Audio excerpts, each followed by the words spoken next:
عام طور پر 10 محرم کا لفظ سن کر فوراً دھیان جاتا ہے حضرت حسین رضی اللہ عنہ کی شہادت کی طرف۔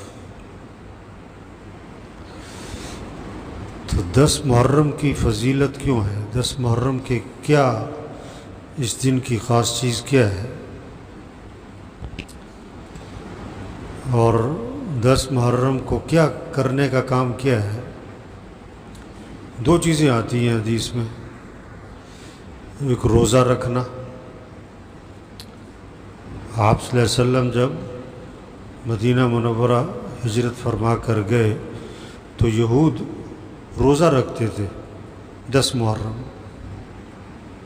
کیوں؟ کہ موسیٰ علیہ السلام نے اپنی قوم کے ساتھ فرعون سے جو نجات پائی وہ 10 محرم کو، اس خوشی میں وہ روزہ رکھتے تھے۔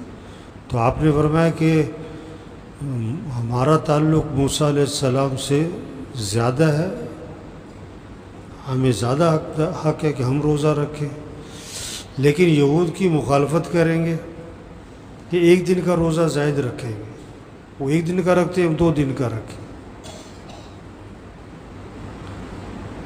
اور جو 10 محرم کو روزہ رکھے گا، آپ صلی اللہ علیہ وسلم نے فرمایا کہ اللہ پاک اس کے گزشتہ سال کے گناہ معاف فرما دیں، 1 سال کے گناہ معاف ہو۔ اور ایک حدیث میں آتا ہے سب سے افضل روزہ رمضان کے بعد وہ محرم کے روزے ہیں۔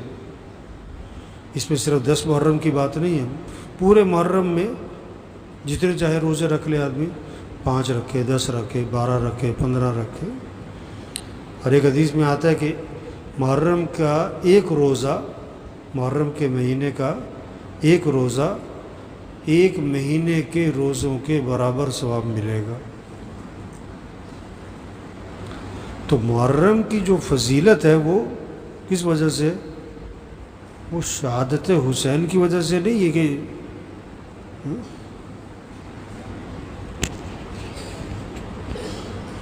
آدم علیہ السلام کی پیدائش 10 محرم کو ہوئی،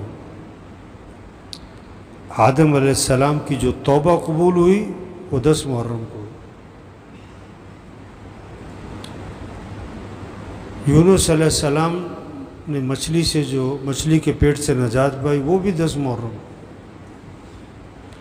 یوسف علیہ السلام نے قید سے نجات پائی وہ بھی 10 محرم، ابراہیم علیہ السلام کے لیے جو آگ گلزار بنی وہ بھی 10 محرم، موسیٰ علیہ السلام پر تورات نازل ہوئی وہ بھی 10 محرم کو۔ تو 10 محرم کے پہلے سے فضائل ہیں۔ تو اللہ کی شان کہ امام حسین رضی اللہ عنہ کی شہادت بھی اس دن ہوگی۔ تو محرم میں کرنے کا جو کام ہے وہ ایک تو یہ ہے کہ روزہ رکھو 10 محرم کا، اور اس کے ساتھ ایک اور ملاؤ یا 9 کا یا 11 کا، 1 سال کے گناہ معاف۔ دوسرا ایک بعض روایت میں آتا ہے کہ 10 محرم کو جو اپنے گھر والوں پر وسعت کرے گا خرچ کرنے میں، اللہ پورے سال اس کو کیا ہے وسعت عطا فرمائیں گے۔ تو یہ کوئی فرض واجب نہیں ہے، کوئی کر سکتا ہے کر لے بھی، کھانے میں وسعت کر لے، خرچ کرنے میں۔ اچھا، جو ہمارے ہاں بدعات شروع ہو گئی، محرم کی بدعات، کیا سبیل لگانا، تو یہ بدعت ہے۔ پانی پلانا ثواب کا کام ہے، جب مرضی پلاؤ، جس کو مرضی پلاؤ، جدھر مرضی، لیکن محرم سے اس کا کیا تعلق ہے؟ ان سبیلوں کا پانی پینا بھی نہیں چاہیے، یہ بدعت کو تقویت دی جاتی۔ جو لگاتے، بہت ساری دیکھا دیکھی لگائی جا رہے ہیں، انہوں نے پانی کی سبیل، ہم بھی لگاتے ہیں۔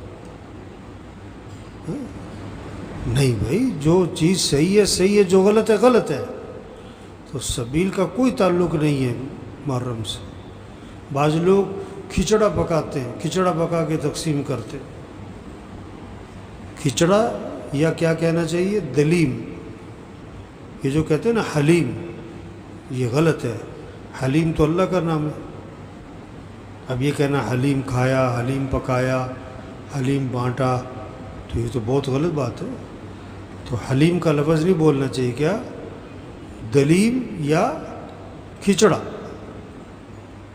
تو یہ جو ایک بن گئی ہے رسم کے محرم میں کھچڑا بنے گا جی، دلیم بنے گا جی، تقسیم ہوگا جی، یہ بھی بدعت ہے۔ نہ تقسیم کرنا چاہیے، نہ کھانا چاہیے، اس سے کوئی تعلق نہیں ہے محرم کا۔ سبیل لگانا، کھچڑا بنانا، بعض لوگ مٹھائیاں تقسیم کرتے ہیں، کیا امام حسین کی اصالِ ثواب کے لیے کر رہے تھے، اس کو اس سے مخصوص کرنے کا کیا مطلب ہوا؟ اور پھر محرم کے مہینے میں شادی کرنے کو معیوب سمجھتے ہیں۔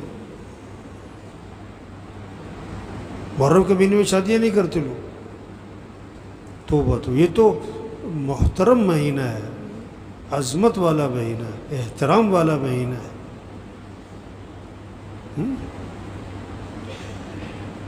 تو یہ بہت سی غلط چیزیں ہمارے معاشرے میں رواج پڑ گئی ہیں، دیکھا دیکھی لوگ کری جا رہے ہیں۔ بات کو حدیث میں آتا ہے، اللہ جس سے بھلائی کا ارادہ فرماتے ہیں اللہ اسے دین کی سمجھ عطا فرماتے ہیں۔ جو صحیح ہے صحیح ہے، جو غلط ہے غلط ہے۔ صحیح کو کرنا ہے، غلط کو نہیں کرنا ہے۔